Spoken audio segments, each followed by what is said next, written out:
ஆத்திரம் பொங்குது. உன்னை யாரு கூப்பிட்டா? நாங்கள் கூப்பிட்டோமாங்கிறாரு. நீங்கள் கூப்பிட்டீங்கன்னு நான் ஒரு நாளும் சொல்லவே இல்லை. உங்கள் சார்பில் யாரோ வந்து பேசினாங்க, அதான் நான் சொன்னேன். யார் பேசினாங்கன்னு வெளிப்படையாக சொல்ல முடியுமா? துணை முதலமைச்சர் பதவி கொடுக்குறோன்னு எப்போ சொன்னோம் அப்படிங்கிறாரு.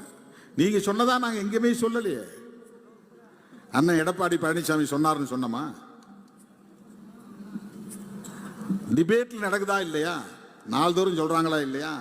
என்னையே கேட்குறாங்கல்ல, ஏன் துணை முதலமைச்சர் பதவி கொடுத்தா வேணாமான்னு கேட்குறாங்க. அப்புறம் எனக்கு கோபம் வருமா வராதா? ஏன் நான் முதலமைச்சர் பதவிக்கு தகுதி இல்லாதவனா? யார் யாரோ கிளம்புறான், நானும் ரவுடின்னு என்னையும் அரெஸ்ட் பண்ணுங்கிறான். எல்லாரும் வந்து என்ன முதலமைச்சர் ஆக்குங்கன்னு போய் கேட்கும்போது, நான் 35 வருஷம் இந்த பொது வாழ்க்கையில் இருக்கிறேன், 25 வருஷம் தேர்தல் அரசியல் இருக்கிறேன், முத்தமிழறிஞர் கலைஞரோடு சேர்ந்து அரசியல் செய்திருக்கிறேன், கொஞ்ச காலம் ஜெயலலிதா அம்மாவோடும் சேர்ந்து அரசியல் செய்யக்கூடிய வாய்ப்பு கிடைத்திருக்கிறது.